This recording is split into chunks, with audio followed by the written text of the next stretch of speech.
Hello and welcome back to One Last Night.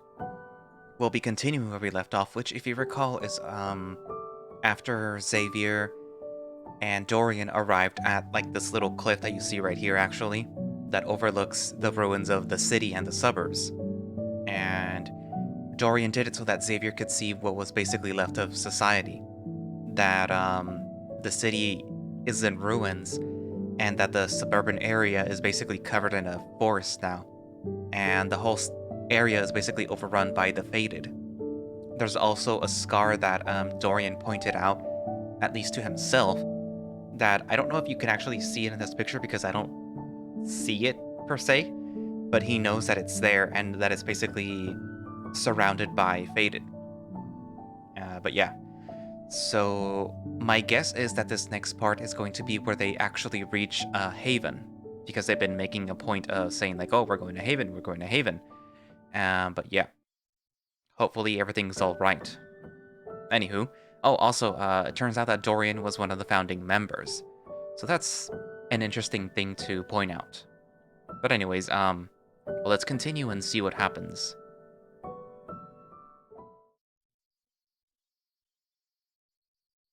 Stretching my arms into the air, I listened to the whisper of the wind as it brushed against the nylon fabric surrounding me. It was a pleasant sound one I've heard every night I'd camped up on the cliff face. There was a comfort in the familiarity to it. However, there was a lack of warmth next to me that I'd felt the previous 2 nights. Xavier had already left the tent. We sat out on the edge for a while last night, watching the sun finally set. Once it had, the two of us made our way back to the makeshift camp, where Xavier called it a night. I offered to prepare some food to take to him before he slept, but he brushed me off as he went to rest. I couldn't really blame him either. None of this would be easy to take in all at once. It must seem like a never-ending bad news. At the moment, all I can really do is to be there for him. Offer him support when he needs it, and give him space to process things. Maybe he'll write in his journal I gave him to help clear his mind like I do. Going through my morning ritual, I pick up the pace a bit so as to check on Xavier sooner. I can't say I'm not worried about the kid. Grabbing my spear, I step out of the tent and glance around the campsite. I half expected to find the bat resting on the ledge, but he isn't anywhere in my eye line. My heart sank a bit at the idea that maybe he just left to go on his own. I understood the appeal of journeying by yourself, but I thought he enjoyed my company. I know I certainly enjoyed his. He's a good companion. I took another look around the area, trying to see if I'd missed something. There, at the edge of the clearing, was Xavier's quiver. I rushed over to it, thoughts flooding my mind as I scanned the area for more details. Had something happened to him? There didn't seem to be any signs of a struggle or anything out of place from the night prior besides this. He wouldn't have left something that important behind if he had left on his own. It still carried the weight of all his belongings. Someone could have gotten the jump on him, knocking him out with something to take him away. I've heard stories of bandits doing that before, but I assumed that they were just rumors they spread themselves in order to build up their reputation. They left behind Xavier's belongings to make him easier to transport, if that were the case. I could tell my mind was already running unnecessarily rampant over the situation. Like that, I had to calm down. A simple breathing exercise would work best here. I closed my eyes as I repeated the action, muttering what I was doing as I went. In through the nose, out through the mouth. After a few moments, I'd managed to successfully compose myself so that I could think properly. I opened... What are you doing? Yeah! I looked up to see that he was hanging upside down from a tree, the look of confusion on his face shifting to a smile. Easy there, old man. Don't want you to break a hip. The bat sat upwards from the branch his legs were curled around, shifting his weight to hop off of it to the ground. Upon landing, he walked over and reached a hand out to me, which I graciously took, getting myself back onto my feet. You okay, Dorian? You seemed panicked a moment ago. I brushed the dust off my pants as I looked at him. I'm fine. I was just worried about where you went.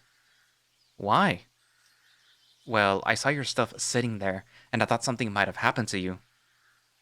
A blush creeped onto Xavier's cheeks at that. Oh, I appreciate it, but you don't need to worry about that. I'm not planning to go anywhere without you yet. My heart fluttered momentarily at the notion that he'd stick by my side. It was a nice reassurance to know that I have a friend around for a while. At that moment, though, I was still curious about something. That's good to hear, but I'm a bit confused. Why were you hanging upside down from a tree? Doesn't that perpetuate the stereotype? I guess so, yeah. For me, though, I do it because it helps me think. After everything recently, I needed it. It was barely noticeable, but I caught sight of his shoulders sagging ever so slightly before correcting themselves. I've had enough time to think about it for now, though. I'd rather get a start on the day ahead.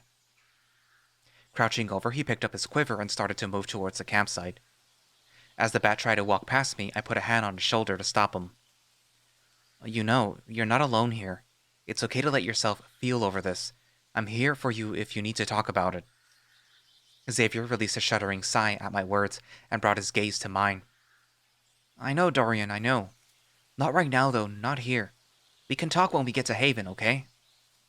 I'd rather do it somewhere where I can feel properly safe, and out in the woods with that tent as our shelter doesn't really match the requirements. I gave him a smile and nodded, taking my hand off of him.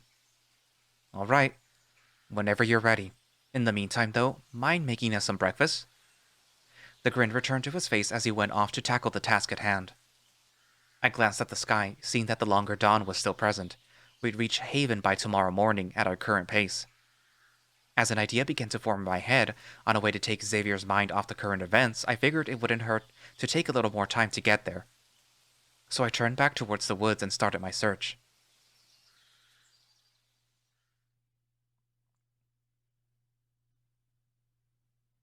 I finished scooping dirt onto the ashes of the fire as Xavier walked towards me, the tent packed up and being carried under his arm.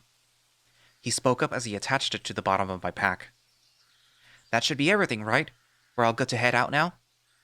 Not quite. There's something I wanted to do first. What's that? The bat fumbled the branch as I tossed it to him. Your first fencing lesson. Xavier blinked, confused. Really?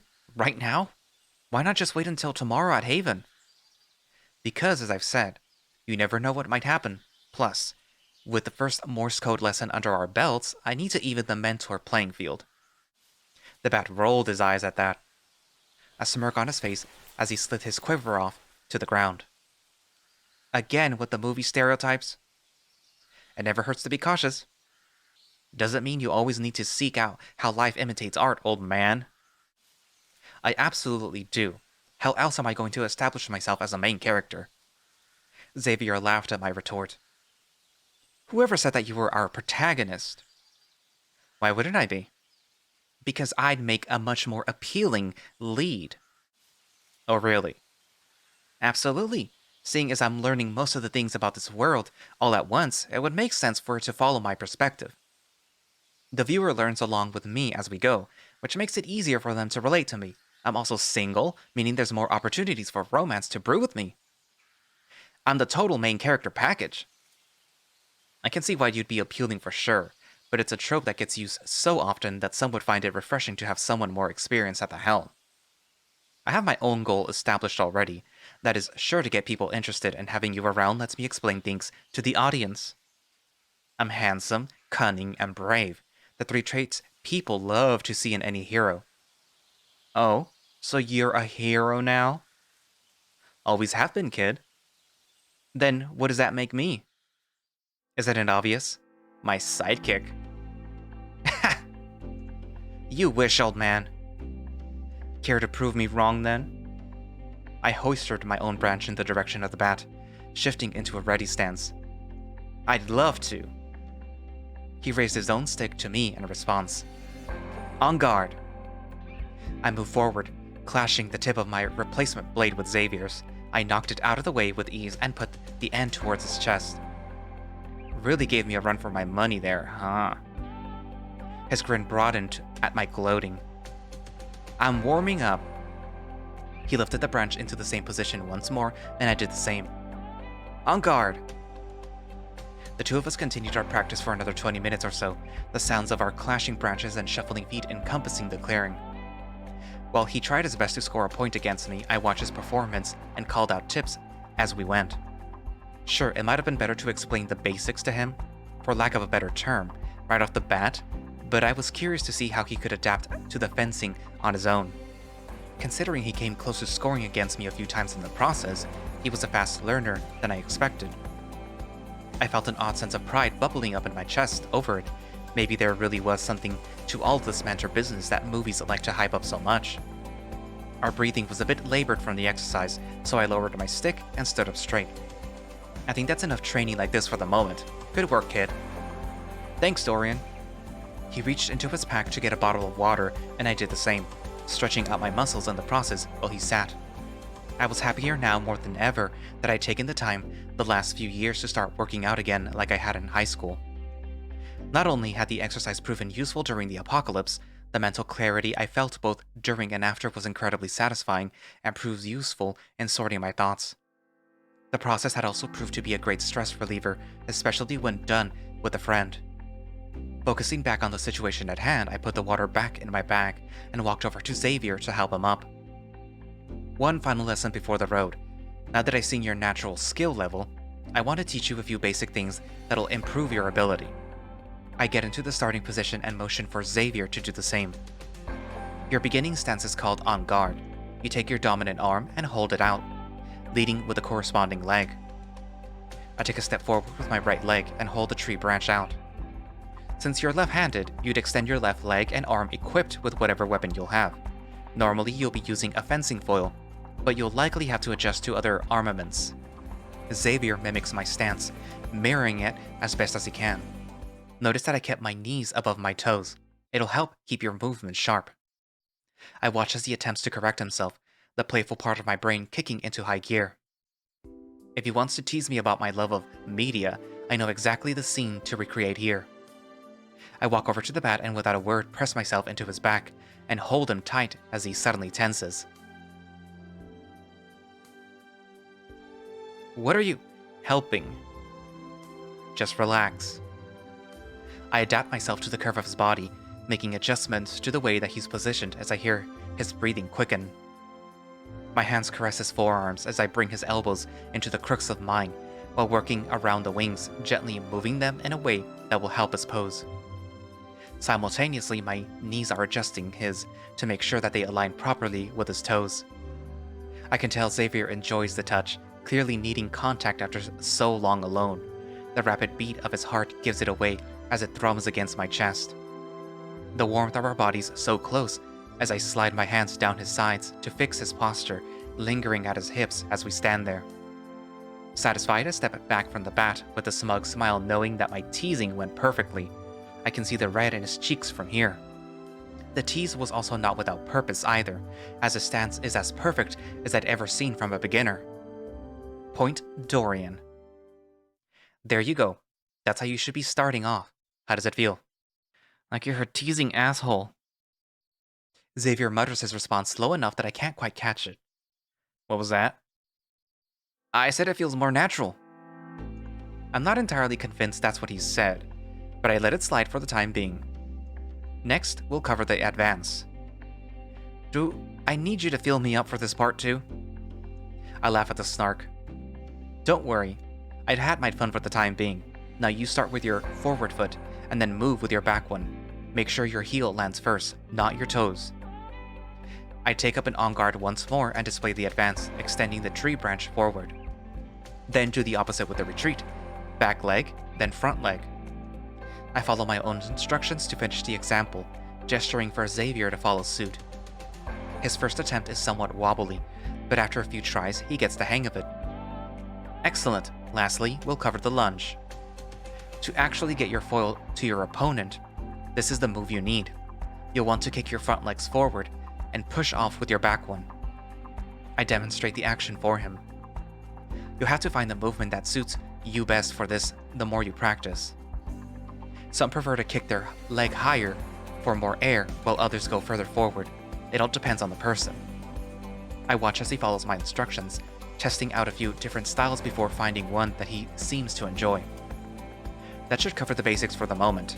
Think you'll be ready for our next bout? A smile crosses Xavier's face as we put the sticks down to grab our bags. You won't know what hit you, old man.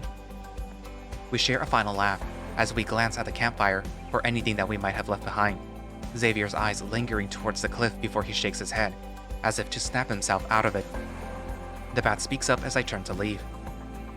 No goodbyes this time, Dorian? No need. I visited the site many times before. I don't need to bid it farewell again. Wow. Who knew an old dog could learn new tricks? I gave him a shove and laughed as we turned down the trail opposite the one that we came, ready to finish our trek into the city.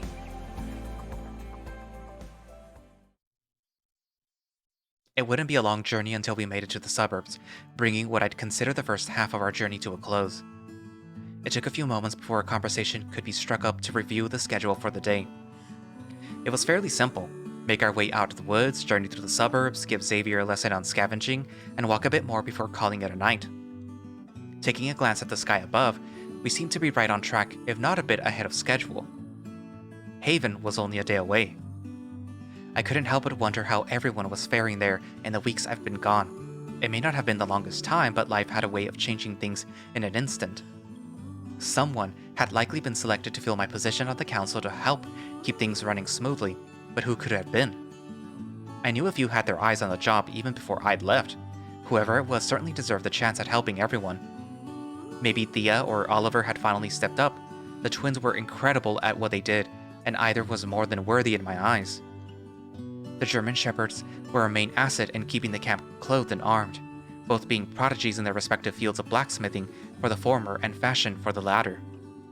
Hell, if both ended up on there, then the camp wouldn't know what hit them. I smiled at the fond memories I had of the two, my mind branching out and recalling all the good times that I've had there, the countless lives I'd saved. I think it'd be good to be back, at least for a little while. Xavier would be able to make some friends and have a safe place as well. I'd have to leave there eventually though, depending on how urgent the news they'd had for me was. Part of me wanted to leave Xavier there to give him a chance to relax. The other part of me knew how valuable a friend he was to me and wanted him by my side. In the end, the decision would be completely up to him. Stay at Haven or accompany me on the journey. That choice was his and his alone. After 2 days together, I felt like I understood relatively well how the bat worked. I was sure he'd stay with me, especially after his comments this morning. Yet the sliver of doubt that he wouldn't made me realize that I really didn't know all too much about him. If we parted, there were so many questions I wouldn't get to ask. This time, I broke the silence between us first to start up a conversation to get to know him better. So, what's up? Nice weather we're having, huh? He shot me a glare as I mocked him for how he started our talk yesterday. Is this you trying to score more points over me, or did you actually want to talk? Why not both? The bat rolled his eyes. Good luck with that, old man. I don't need luck if I'm a natural. Naturally balding, maybe. What was that? So, what's on your mind? Little prick. I was hoping to get to know you better, actually. I spent a while talking about me yesterday, but I'm curious to hear about my favorite bunker bat boy. Aren't I your only bunker bat boy? Wow, that's a mouthful. Bunker bat boys bear rarity, but blink or babble, bemused, and you'll be behind. Huh? You said it was a mouthful. I just wanted to make it an even bigger one. Another eye roll as I brought things back on track. My point being that I know that there are a few sensitive areas, so I'd figured I'd let you guide your way through things. I'd love to, but I think it would help to have a more specific guideline than just you. I took a moment to recall my personal guide on getting to know someone. I'd had to do it plenty in the last year, so I'd grown accustomed to it. Internet friends and the bunker were things that I knew I was better off avoiding for the moment, but I could touch on his personal details. How about hobbies? Everyone seems to have a few of those lying around. Well, I spent a lot of time studying and learning, honestly. There's all kinds of things that you can read about. It's how I learned Morse code in the first place.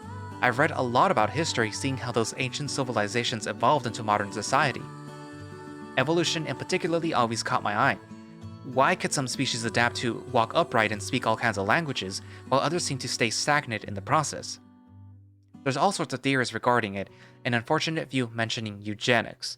But Tying it into history, there's even more interesting aspects. Ancient ruins had drawings of the process that made people walk upright. It's possible that they knew how we started, but since we can't properly decipher the languages, the origins are lost in time. Even still, that which has survived and has been decoded could be chalked up to just nonsense due to a lack of technology. Then, if you put different religions into play, you could get countless new perspectives. Every idea comes from somewhere, right? Who knows the sort of things that were lost due to the centuries that have been passed? We're currently living in an event that will be considered a huge part of history. Our names could be passed down for generations. Do you think that's a good thing? Why wouldn't it be? You just said our names could be passed down, meaning that everything we do in the moment has a significant weight to it. Our stories could be told, but who's to say ours will be on the right side of history? I think it would be hard to be on the wrong side if we're just trying to survive. Besides, the same could be said before all of this happened. We always bared the burden of history that future generations will come to learn. If we worry too much about what will be, we'll lose sight of the things that we have now. I nodded to Xavier's point. Even if the talk so far hadn't been much about him, I was already beginning to understand him better. He may have been a bit dense socially, but when it came to other things, he was a well of knowledge. Nicely put, kid. Thank you. Other than that sort of stuff, though, most obviously, I took up archery. What about it drew your interest? Honestly? Not much of it at first. My parents told me that I had to choose some method of defense in my early teens. Most of it was close combat stuff, but I preferred to learn something that wouldn't cover me in bruises. Hence, archery. But why make you learn one at all? Most parents would rather their kids take up a sport with a ball. Wish I knew. They never really explained it to me. Just like that, I was left with more questions about the bat's history. At least it came in handy. If I can ask, were they the end is nigh type of people? Not that I saw. They're the overprotective kind, but I don't think that they're the doomsday prep type. Then why did they have a bunker? For storage. They told me it came with the house, as an added feature. I was still suspicious, but I sensed pressing him any further would make things uncomfortable. While on the topic, what part of the city did you live in? We lived on the outskirts, past the suburbs. You know those scattered houses you see when driving out of town? That was us. I visited the city ever so often with my parents, but for the most part, I was just out there with not many people to talk to. Must have been tough. I lived my whole life in the more urban areas, so I'd grown used to always being around people, even if I preferred to be on my own at times. That's one of the reasons I enjoyed Haven. Having people around me again was incredible. I never really imagined my future to be as a leader or mentor, but here we are. Life just sets you on a different path sometimes. Did you have a dream job beforehand? I was still trying to figure myself out. Everyone expects you to have your entire life planned out by the time you're leaving high school. If things were that simple, I'm sure less people would be in debt with degrees that they never wanted. How about you? A pilot. Really? Absolutely. I spent so much of the time on the internet just looking at so many different landscapes and cities. I wanted to travel to see them all. Being a pilot would also let me take people with that wanderlust to said destinations, so it's a win-win. I studied everything I could online about flying. Manuals, airplane schematics, wind patterns, and so much more. I even had a flight simulator installed just so that I could practice. I smiled at the bat, both from the confidence and the joy in his voice, and the humor of the bat who can't fly normally, taking to the skies in a different way. It was also symbolic in a sense, that a sheltered childhood leading to a craving of freedom and exploration, something that could be found in pilotry. Sounds like a perfect job for you, kid. Thanks. I thought so too. We've both been so distracted in the conversation that neither of us had noticed a path coming to an end nearby. We're here. There was a shift in the atmosphere as Xavier prepared himself to see the suburbs up close, the anxiety building up. I considered suggesting we take a moment if needed, but Xavier's gaze was firmly set forward as we strode towards the ruins. The houses were what first popped into view, windows shattered and lawns overgrown. A few of the roofs had caved, sunlight streaming down upon whatever lay within. The greenery on the lawns had spread viciously, creeping up along the walls and streetlights, pushing its way out from wherever it could. The pavement in particular it thrived in, lurking out of the many cracks scattered underfoot as it was desperate to reach the sun. Cars had begun rusting from where it lay in the driveways, some lucky to remain intact compared to others. The unlucky had crashed into each other or whatever unfortunate objects stood in their way, ash still charring their hoods. Had it not been for the thriving flora, the scene was overall miserable. Was hard to stare at the remnants of what was once here present, now cast away to the past. Xavier kept a neutral face on, observing it all. It definitely wasn't easy, but he seemed to be taking it in stride.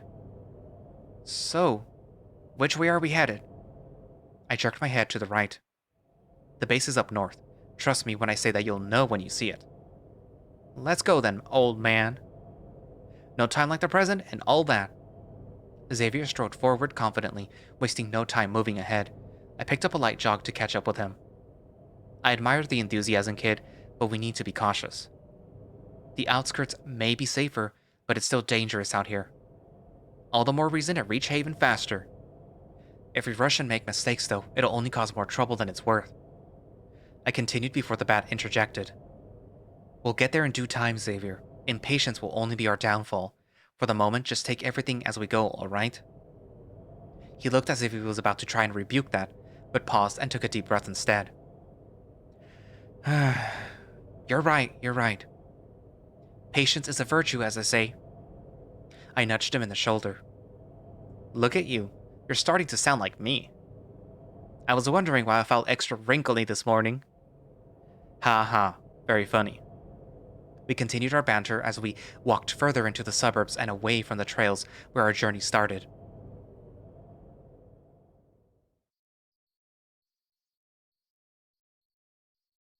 The more distance we put between ourselves and the outskirts, the less overgrown things became. Although the pavement was still riddled with cracks, it was somewhat easier to walk on. Our conversation had died down a while ago as we took in the sights. It never got easier to know that these were the same streets we'd walked before. What was once vibrant with society, the sounds of cars driving, children laughing as they played, people chatting as they walked, was now unbearable silence. The absence of the city noise was eerie, the whistle of the wind blowing through the hollow shells of homes taking up its place. We were starting to merge closer to the urban areas as shopping centers and apartment buildings began to pop up more frequently. In particular, there was a few storefronts nearby. A convenience store, a nail salon, some kind of law office, and an antique shop were all lined up in a row.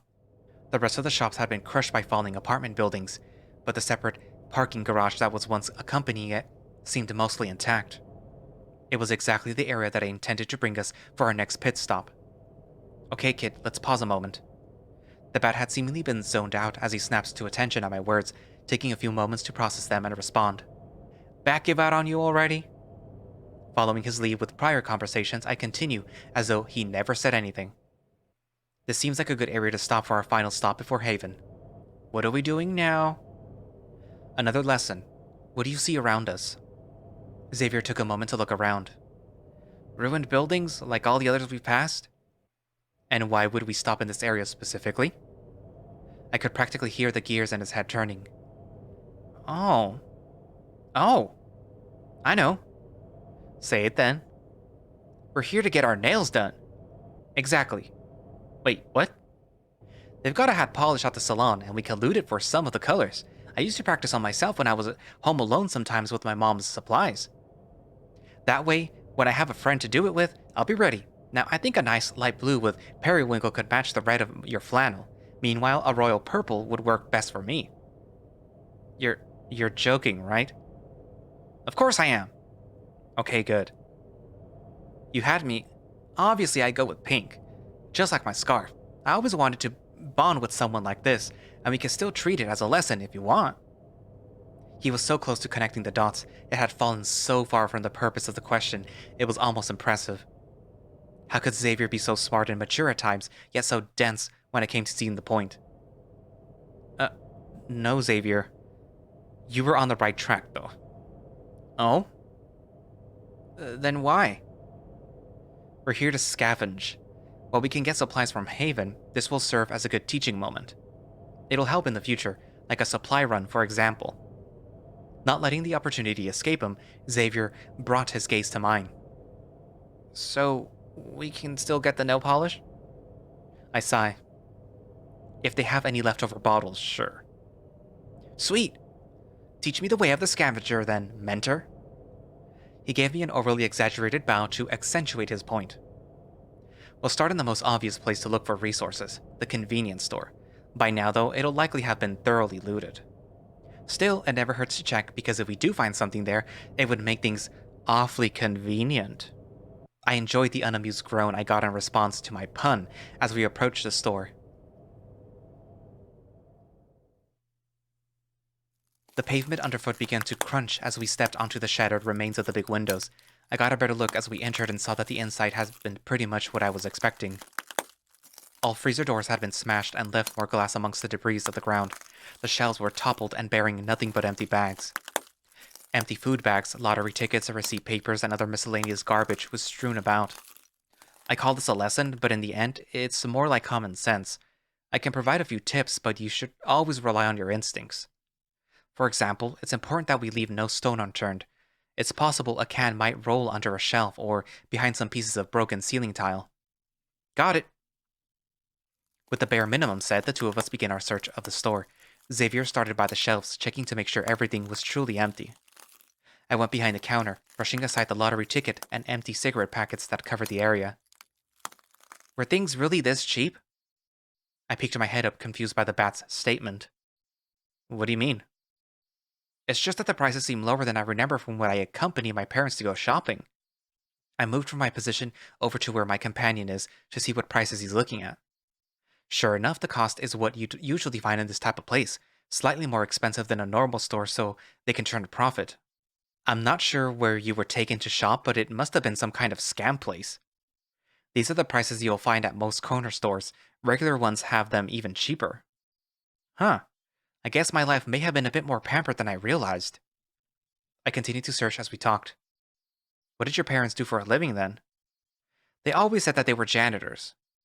Hate to break it to you, kid, but no janitorial job pays well enough for that. They either lied about their work or they had some other side business going. They might have even invested some in the stock market or something. That tended to fluctuate a lot, though, and I'm sure that they would have been a lot more yelling over lost money if that was the case. Besides, that's not a thing that you'd really be ashamed of. Unless they invested in cryptocurrency or NFTs. If the apocalypse hadn't ended things, the environmental damage from those sure would have. We both gave a chuckle as our search of the store came to a close. We'd even checked the back and, as the most clerks would have said, there was nothing extra in stock there.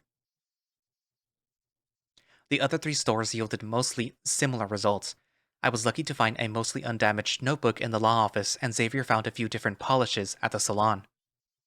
I'd been hoping to find something cool at the antique store, but half of it was already crushed by the building, and the front only offered some broken lamps.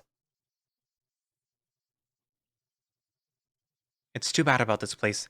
What was once stored antiques has now become an antique itself. Xavier snorted. Really? That's your thought process? What's so wrong with it? Oh, nothing, nothing. I just didn't realize you had a side job as a poet. I don't. Wisdom, however, comes with my role as a mentor. All right. Then what wise words do you have about our journey so far? Let us follow this tale as it begins to unfold. Lest it be lost to time and memories. Where'd you steal that line from? I came up with it myself. The unamused look on his face meant he clearly didn't believe me. Okay, fine. It was part of the opening to some fantasy game that I played a while back. No idea why that part specifically stuck with me, but it did. It certainly came in handy here. This does seem like an introduction to a story. Now who's the one seeing a narrative in life? Still you. If you're not indulged, I'm sure you'll get cranky. I rolled my eyes at the bat. Back to my original point, though. I was almost hoping to find a typewriter here. I've always wanted one. Since I can't type online anymore, it would have been a good substitute. Think there's a chance that we'll find one out here? If we can survive to the end of the world, what's to say a simple old machine can't too? Fair enough. So what's next? I don't think we'll be able to do anything with those other stores. There's still one place of interest that we haven't checked.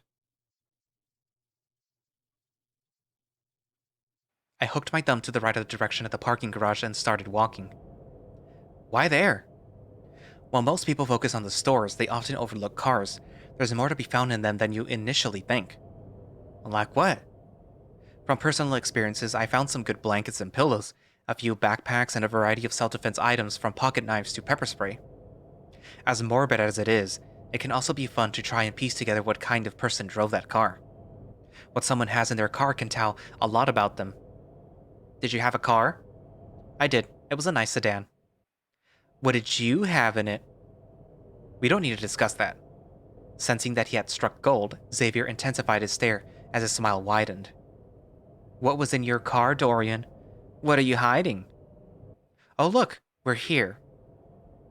We weren't, but I sped up to get closer and avoided any embarrassment.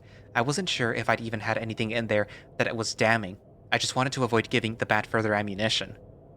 As we approached, I saw the ground ahead of us, slanting downward. The entrance to the garage was underground, which was far less than ideal. I was tempted to turn back and avoid getting trapped inside or fighting in an enclosed space, should the situation come to that, but I knew this provided a good distraction for Xavier. Everything came with a little risk nowadays anyhow. If we managed to find some good supplies too, it'd be for the best. We'll stick to the lowest 3 floors. That way, should something happen, we can manage a quick escape or at least make it outside to better fighting ground. Then, should we start at the 3rd and make our way down? It'll let us know any alternative escape routes. Now you're thinking, kid. Taking a scan at the surface level, I analyzed the environment and listened intently for any potential signs of danger. The light in the sky illuminated the streets as it began to take on the hues of sunset, providing me with enough of a view to see that we were in the clear for the moment. Keep your weapon out just in case we encounter something inside. My companion and I entered the structure, me raising my spear as he drew his bow and nooked an arrow from his quiver. Slowly but surely we made our way up to the 3rd floor as we watched and were, luckily, met with no threats. A fair amount of cars were scattered amongst the garage, leaving me with hope that we'd be able to find some goodies amongst them. Xavier and I approached the nearest one so that I could teach him some amateur breaking and entering. Okay, kid, first step is to scout out your quarry. Look through the windows and try to see if there's anything of value inside. Of course, things might not be visible at first glance, but it's worth the effort as it can also tell you whether someone has ransacked it for themselves. Looking into the automobile in front of us, there didn't seem to be anything special about the interior at first. The floor was littered with trash, the owner having likely been someone who only drove themselves around. Looking closer, under one of the various fast food wrappers looked to be a reusable water bottle. Xavier seemed to notice it at the same time, as our eyes locked. How do we get in then? Well, it never hurts to try the door first. Very funny. As he said that, I grabbed the handle and pulled open the door with ease. Oh, you were serious. Pushing the trash out of the way, I grabbed the metal container and unscrewed the top. We both recoiled as the pungent odor from inside was released. Needs a good wash, but it seems to be usable otherwise. We began to push more trash aside and dug for any other trinkets while the musty smell of the car hung in the air. Now was the perfect time to start the game. What kind of person do you think owned this car? Someone horribly unorganized, that's for sure. But what else about them? Make a story out of it. That's the point of this game. Let's see. Xavier took a moment to examine the car for what little it was worth now. Definitely a guy who owned this. Likely somebody with an office job. They got too busy to be able to cook at home properly while managing other life things like work and the gym. So they took to fast food instead, as it was blatantly easier. Since they're the sole driver of the lazy mobile, they stopped caring about keeping it tidy and would just throw the packages in here. The car itself seemed to be an older model, and probably wasn't in the greatest condition even before the apocalypse. Compared to the others that were parked here, they believed that they could get away with leaving it unlocked to make things easier on them. I nodded along to the tale my companion had woven. Not too shabby, kid. We'll make a storyteller out of you yet. I golf-clapped for the bat as he gave me a small bow. Thank you, thank you. Too bad that there was nothing else of use here. That's the way it'll be a lot of the time. There's still one part of it to check, though. The clink of the trunk popped open as I pulled the required lever, drew our attention back there. Xavier walked over and peered inside. Anything in there? Just a spare tire. He paused. And it's flat, too. This guy really needed to take better care of his things. I closed the door as Xavier simultaneously shut the trunk. That should cover your latest how-to lesson. Any questions? One big one comes to mind. How do I get into the door isn't unlocked? You, my one-winged wonder, are in luck because I have a perfect and easy solution to that problem. I rooted around in my bag for a moment before withdrawing a small pouch, pouring a few of the ceramic shards into his hand. Immediately his eyes lit up. Holy shit! You have ninja rocks? I take it you're familiar with them. Of course! I've seen tons of videos where they're used. I always wanted to try one myself. Now you can. I don't have a lot, unfortunately, so use them only if you deem a car worthy. Will do. As the bat excitedly walked off to try a car by himself, I moved onto one of my own. The first one to catch my eye was a black hatchback situated near a corner of the lot, a chunk of cement denting its hood. Scanning the inside, I couldn't spot anything of interest, and, to my disappointment, the door was locked, as usual. I could have given up and went to the next vehicle, but a gut feeling told me that there was something here. Taking out the pouch from my pocket, I removed one of the ninja rocks from inside and tossed it to the driver's side window. When the hard porcelain made contact with the glass, it immediately shattered it, allowing me to use the hilt of my spear to clear the shards from it. I silently thanked Haven for introducing me to these little miracle workers. Breaking tempered glass was made so much easier now. Crushed from spark plugs, ninja rocks were small, but sharp pieces of porcelain. In some places, they were even considered a burglary tool. I unlocked the door and began to root inside, hoping my instincts were right once more. Sure enough, packed away in the glove box compartment was a folded up tarp. This would be incredibly useful for Haven, and would be used for some good trades. Satisfied, I slid the item into my pack and tried my luck with the rest of the car. As I did so, I simultaneously tried to piece together the story of who owned the vehicle. Maybe it was a younger woman, early 20s or so, trying to make it on her own in the city. The car was a gift from her parents when she left home. She took up a job as a grocery delivery person due to the room in her trunk. It didn't pay too much, but she could still get by. She'd go on girl weekends with her friends when she could, bringing the tarp along should things get too wet and wild. Convinced that I'd nailed the story, I closed the door and went to go find Xavier to hear the tale that he'd woven from his scavenging. I saw the bat standing next to a red sedan with its door open, his back to me. Hey kid, piece together your car's origin story yet? He remained silent and motionless as I approached. Xavier, you okay? Closing the distance between us, I took a look over at the bat's shoulder to find his gaze concentrated on the item he was holding. A child's teddy bear. I recoiled internally for having called him kid moments earlier, as the harsh reality of the situation was setting in. Whoever owned this car in the past had a kid, and the likelihood of a child surviving this world was slim to none. I'd met many parents who had lost their children in the past year, all heavily mourned their losses, and some couldn't live on without them. It was a wish in life that a parent should never outlive their child, but the cruelty of existence kept it as just that, a wish. I put a hand gently on Xavier's shoulder, snapping him out of his daze. You're alright? I'm fine. I was just lost in thought for a moment. He brushed my hand off of him and turned to face me. I could see his fur was a bit matted from tears. Are you sure? It's okay. I said I'm fine. Let's just get this over with. The bat walked past me in the direction of another car. I reached my hand out to call after him, but it was like my mind was drawing a blank.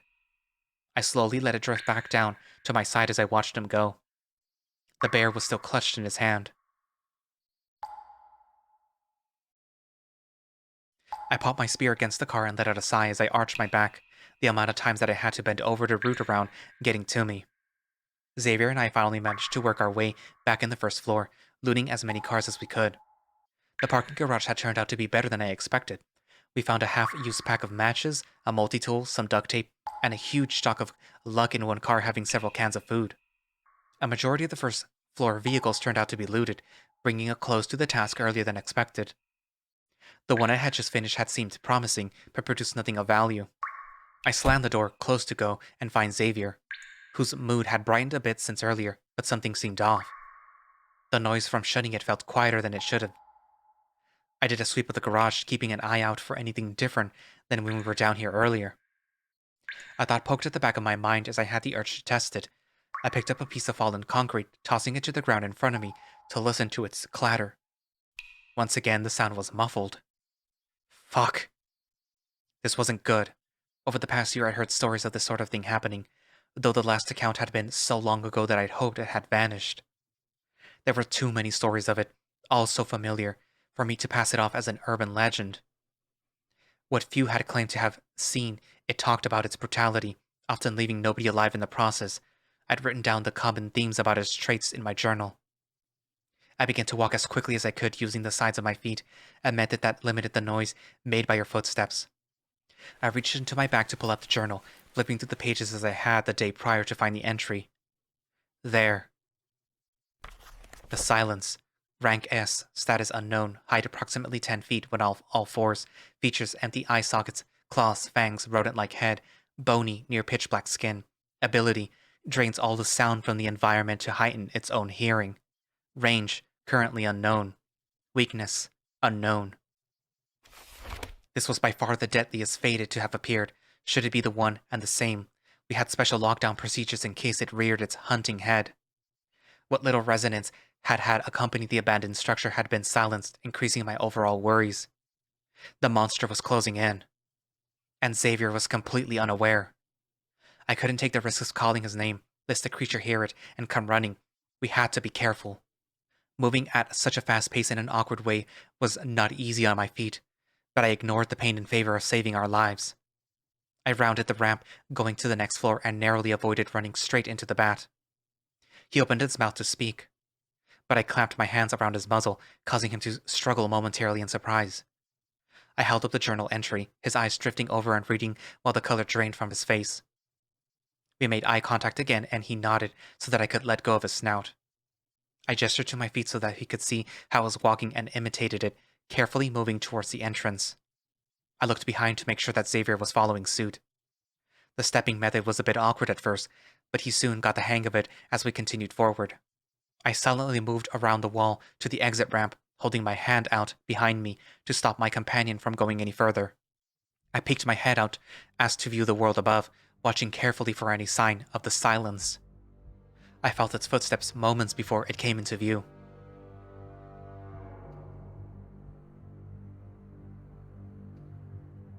Large and lengthy, its pitch-black skin was stretched over what the untrained eye would believe was a seemingly weak frame. Its ears twitched as the hollow sockets of its rodent skull stared into nothingness. Its mouth hung agape, something dripping off the fangs within as it seemed to be panting. What I had written from witnesses was accurate, but more terrifying in person than I could ever have imagined. I was grateful for the evening sky illuminating it, as encountering this creature at night would have been fatal. In that range, I could barely hear my own heartbeat, the rest of the world utterly quiet. My breathing matched a fate its own. As I turned my head slowly to look at Xavier, I silently mouthed my words to him. "Whatever you do, don't make a sound." He nodded, but his face was framed with confusion. He gently imitated holding a pole, resulting in my own confusion before he gave a slight thrust of it forward and a stabbing motion. Horror dawned on me as I realized what he was asking. In my haste of panic, I left my spear behind at the car. Xavier must have seen the terror in my eyes as he gripped his bow tighter and waited, him having to be our sole fighter at the moment, should it come to that. I cursed internally for letting myself make such a dumb mistake. What slim odds of survival we have were made even slimmer. I brought my eyes back to the silence and watched as it stood to the top of the ramp, listening.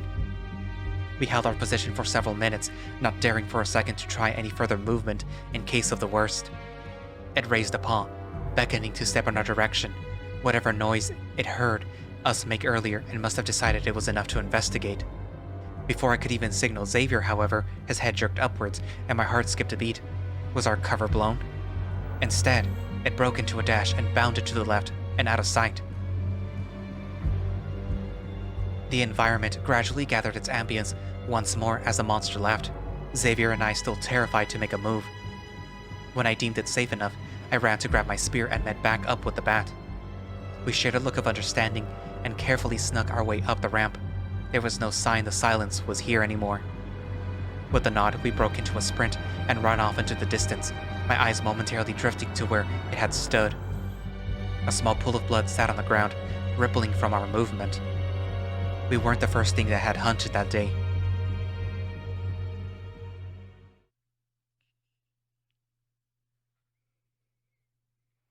How about we call it here for now? After running for a long while, we've slowed down to speed walking in an attempt to put as much distance between us and the silence as possible. A fair amount of ground had been covered, so I was feeling a little better about stopping here, though the anxiety was still ever present. The sun was nearly out of sight now, and what little rays remained would be useful in setting up the tent and fire. Where should we camp then? I don't feel comfortable doing it in the open or in any of these rickety houses. The bat had a point, but I was accustomed to the feeling. We can check the backyards. There should be one with a mostly intact fence. Xavier nodded and started off towards the nearest house without another word. Things had been quiet since we left, our focus on fleeing rather than conversation, yet I couldn't help but feel there was some other tension residing there. He seemed mostly distant now, and I wasn't entirely sure why. The most likely reason was everything from the past few days was finally taking its toll. After a few tries, we managed to find a suitable one and settled down, the night now in full effect just as we finished. As we sat around the flames, I pulled a faded guide from my backpack and handed it over to the bat. Here, you asked for this yesterday and after earlier. It's probably useful to give this a read now. Thanks, Dorian. He took the journal and stared at it for a few moments, fingers tracing the edges like he was lost in thought. He shook himself out of it and began flipping through the pages as I stared at the fire, the heat providing some sliver of comfort. I'd hoped it would start up with a conversation, but the bat read silently in the firelight. My thoughts began to drift as the lack of talking left me with nothing to do but think. We passed so many buildings today, walking along the streets that I'd been on a year prior. The scenery was full of echoes of the past, and it was as if they came crawling to life as the memories flooded my brain.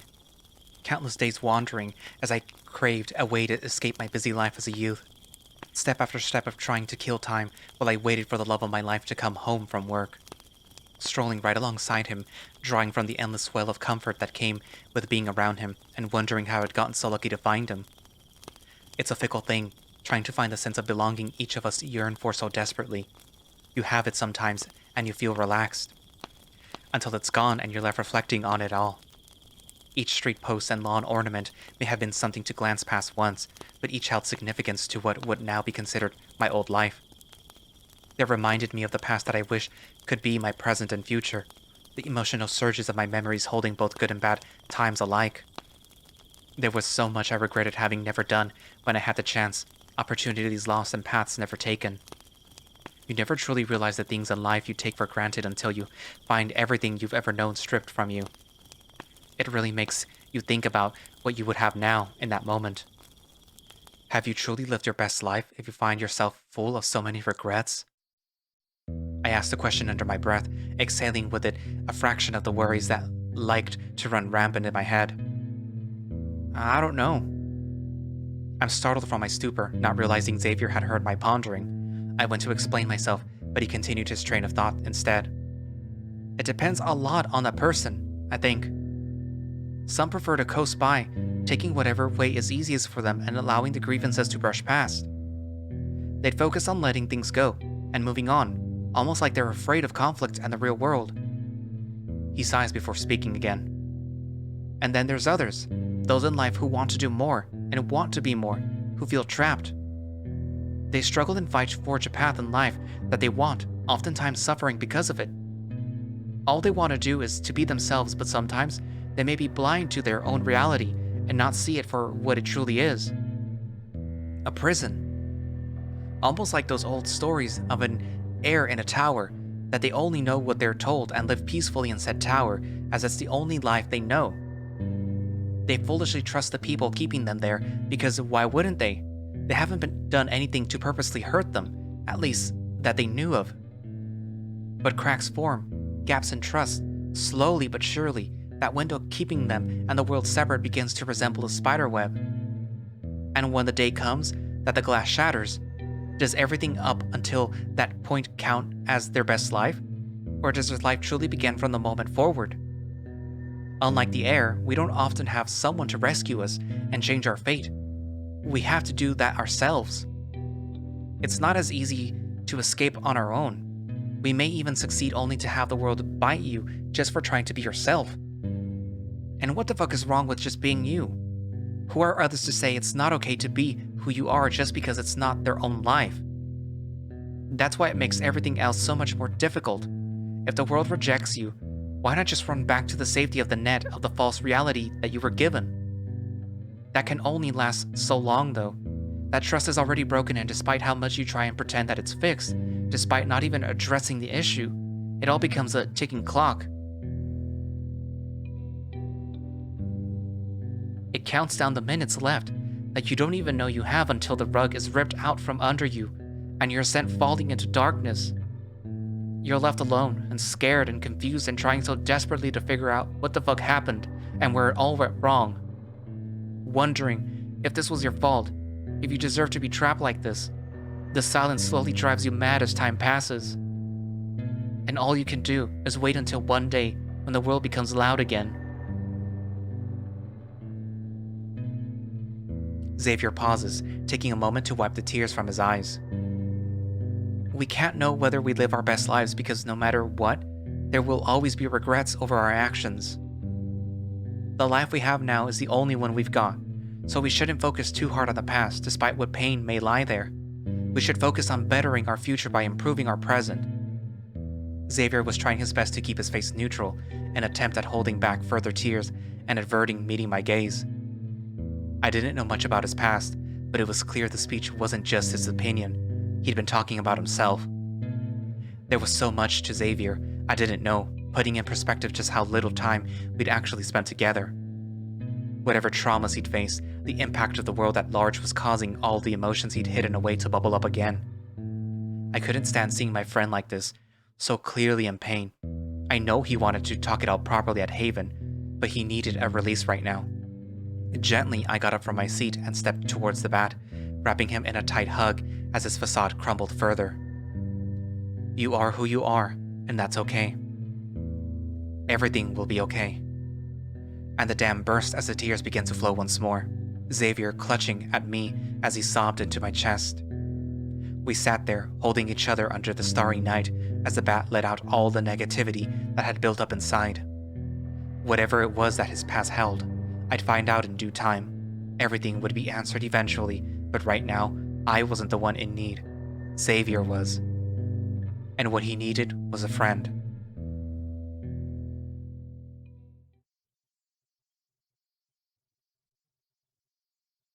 The flames had died down significantly over the past few hours as I poked them in an effort to pass the time.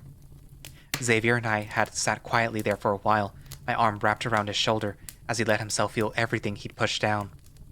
Eventually, I told him to get some rest while I took a watch so that he could sleep more peacefully. He was reluctant at first, but eventually went along with it after some convincing. It was better that at least one of us slept tonight. Sure, I did think the kid needed some time to doze in order to help slough off some emotional weight. At the same time, I was also sure that he'd insist on staying up all night with me if he knew that's what I was doing. After that encounter with the silence earlier, I tried to brush away the thoughts of it, but in reality my mind had started racing the more I tried to avoid the topic. I'd come so close to dying again, and I'd made another stupid mistake. It was a blessing that that thing didn't come after us. We probably would have both been toast otherwise. How had I survived this long if I had kept fucking up like that? Was I just lucky the whole time? Or was I... No. I needed to stop this train of thought and not wallow in my idiocy any further. There were more pressing concerns at the moment. For example, just because we'd run away doesn't mean it had left the area. The monster could be lurking somewhere close by. The fire might call attention to other things that lurked in the shadows, but I'd rather take my chances with them. The crackle could provide notice should it draw near. Another point in my favor was a clear sky overhead, the moon particularly bright for whatever reason. It provided much needed light on the world below. The backyard had an almost ghostly glow to it from the moonlight, meaning I'd be able to see should anything disturb us. Speaking of disturbing sights, my mind was brought back to when we fled earlier, and I glanced back. Whose blood was that? There was every possibility it was a random stranger, but the thought was still unnerving that someone had been so close, and we had no clue. Could we have helped them? I doubted. We'd never know anyway, that chance lost to the past. We couldn't even know whether they were an ally or an enemy. That thought alone unsettled me even more. What if they were from Haven? They'd lost that polar bear earlier to send me a message, and if they'd lost another one so soon, that would affect whatever morale they'd mustered.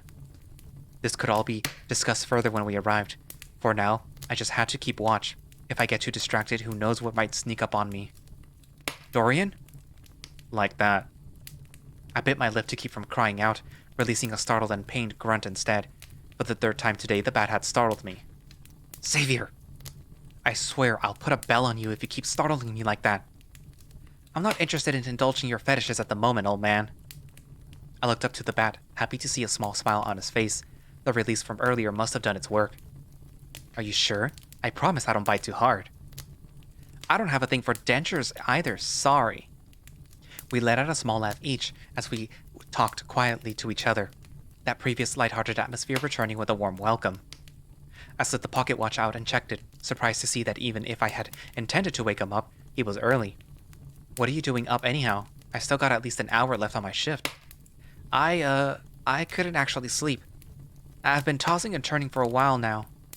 You wanted to come keep me company then? It beats sitting alone, doesn't it? Fair enough. I patted the ground next to me as the bat took his seat there. I could take over if you wanted to give it a try. I shook my head in response.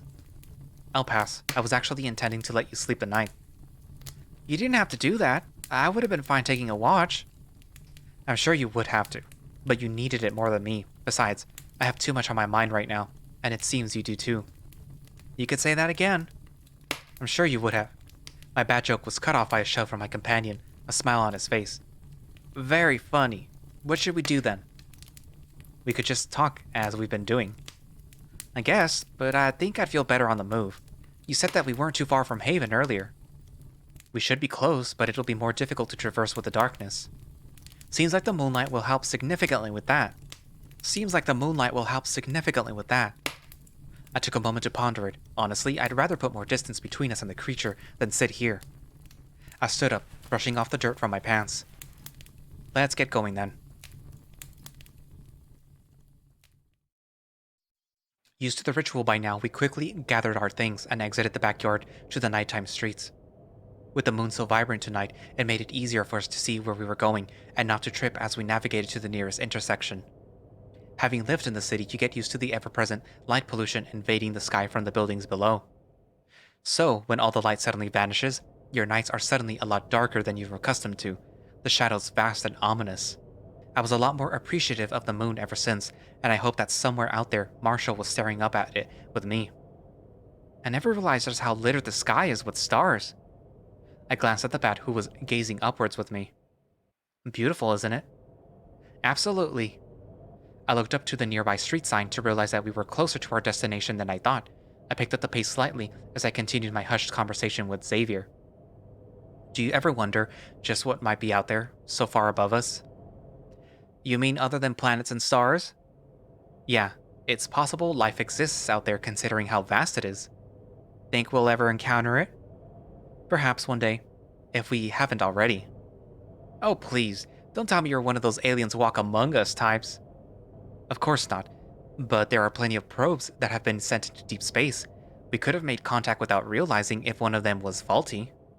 For the sake of your entertainment, sure. Maybe a wolf will fly down from space and take me to be his husband. He might be on his way for you right now. Luckily for me, I have my own earthwind wolf to keep me grounded. We continued to trek forward in a comfortable silence, me softly humming a song I used to frequently listen to while Xavier hummed his own tune. The noise would be a simple yet effective way to tell if the silence neared again, now that the conversation was absent. In the distance, the vague outline of our destination rested on the horizon above the houses. I tapped Xavier on the shoulder and pointed in its direction. There it is. You know, you never told me where exactly Haven is. See for yourself. Turning the street corner at the end of the block stood two massive wrought iron gates with stone walls lining either side. Beyond them were large structures of various sizes and, pushing them farther back, an expanse of grass with a pavement interwoven among it. All this could only be seen, mostly silhouettes for the moment, meaning from here Xavier couldn't read the sign that labeled the place. A nagging feeling began to tug at my stomach as we advanced and the location came to view proper, allowing Xavier to piece things together. Haven? Is a university campus? Brilliant, right? Dorms to store the survivors, a mess hall for meals, auditoriums for meetings, or to teach the surviving young. The wall surrounding it is perfect to keep us safe. Plus, it's full of textbooks to teach the future generations. Your Morse code book could find a place amongst the ranks. Wow. Points to them. Thank you. Wait, what? Who said you got any? You just did. I helped found Haven, remember? Did you suggest a campus? No, Raya did, but points to Raya then, not you. Who is Raya? Another co-founder. She and her wife basically run the place. We've drawn appropriately close so that the sign out front finally became clear enough to read. Galhaven University. Oh, so that's where the name came from. That was a point of inspiration for it, yes. I stopped suddenly, my mind finally putting together what was wrong. Noticing this, Xavier turned. Dorian, what's wrong? There's no light. As I stared into the campus, I saw that there wasn't a single light source to be found. Well, it's pretty late. Are you sure they aren't just asleep? I'm sure. Since we started taking refuge here, they always had at least 2 guards by the front with torches. There's a single reason as to why they'd break their protocol like this. Haven is in lockdown. Said protocol brought everyone to the basement across the various buildings and was only initiated when a truly malicious enemy was near. My fears from earlier resurfaced. Xavier's train of thought seemed to follow mine. Lockdown? From who? Or worse, from what? I don't know. Could it be the silence? It's not outside the realm of possibilities, that's for sure. My mind drifted back to the pool of blood from earlier. Had it attacked here already? No, the blood would have dried to its skin by the time it got to us. The lockdown had to have been more recent than that. I began humming again, slightly louder than before to test the volume. The sound hadn't dulled, meaning that we were still safe. Stay close. We need to get to safety. I began to follow the perimeter of the campus, continuing my song as we went.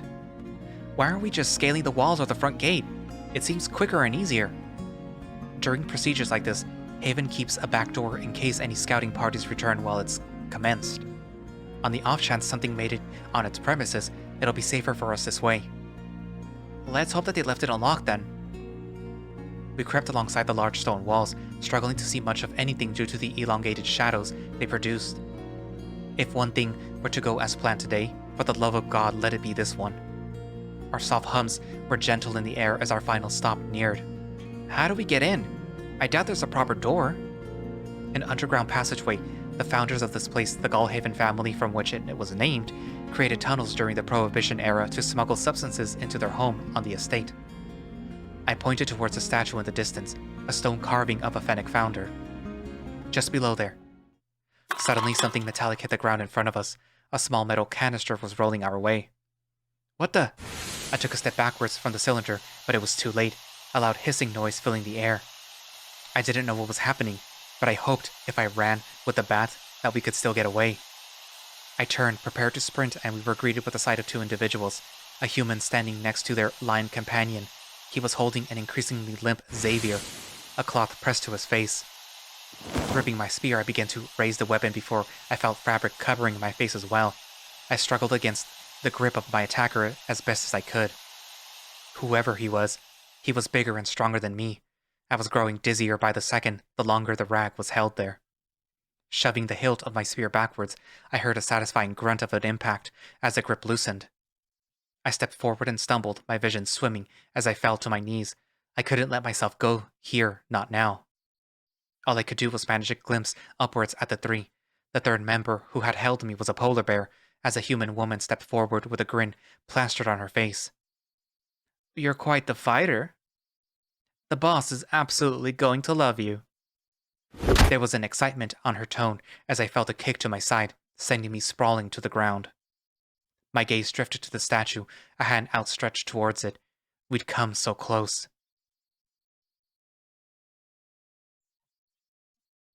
With the last moments of my consciousness, a single word came to my mind on what had transpired as I was unwillingly dragged into a slumber. Bandits. To be continued.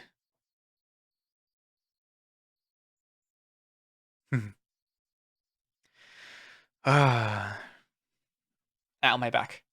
So, that is what is currently available of One Last Night. So, what do you guys think? Is it a story worth continuing? I personally liked it, and I know I liked it because as I was reading it, it felt like such a short amount of time that it's like, oh, it's already, at this point or whatever. And, you know, also when I edit videos for like certain visual novels like Eden's Reach or Remember the Flowers or whatever, depending on how fast the editing process goes, that's usually how I can tell how much I enjoyed the story. So, for example, when I usually do Remember the Flowers, it usually goes by like really fast. And that usually is an indicator that I enjoyed the update or the story or what's going on.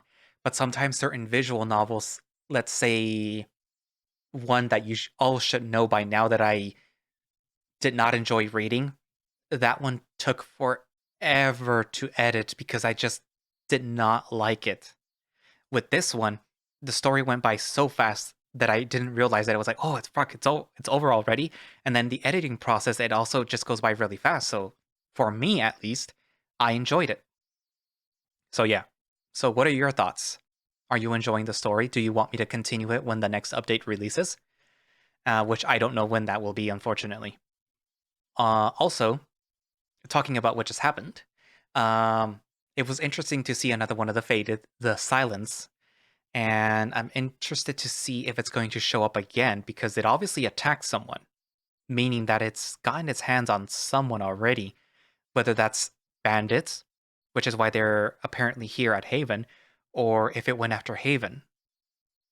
And yeah, I'm assuming that because this is just an assumption, but because Dorian left, that perhaps the person that took over his spot might not have been a good leader and might have wanted to make peace with the bandits, and that the polar bear who was, I guess, according to Dorian, trying to tell him, like, oh, hey, something happened.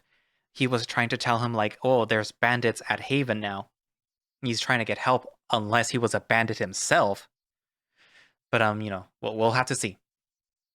It's also possible that because of the fact that the Fated are branching out of the city now, since having a Fated in the forest area or in the forested area is so rare and unusual that perhaps Haven itself wasn't safe anymore and they had to enlist help. So that's also a possibility as to why there's bandits there. And the bandits might be sort of like a mercenary group at this point, and they're the ones keeping it safe. And I'm doing air quotes right here, but you can't see it. But yeah. But yeah. I guess we'll have to wait for the next update to see what happens. Anywho, so thank you all for watching / listening. If you would like to play One Last Night yourself, you can find a direct link to it from the Twitter page that's specific to One Last Night, which will be linked down in the description. And because they do have a Patreon and a Coffee, I will link those down in the description as well. And assuming that if you subscribe to their Patreon, you should get early access to any builds that they release before they become public. So you'll get to figure out what's happening before we do. The poor people who can't subscribe. But yeah. So I guess that's it, and I will see you guys in the next video. Bye-bye.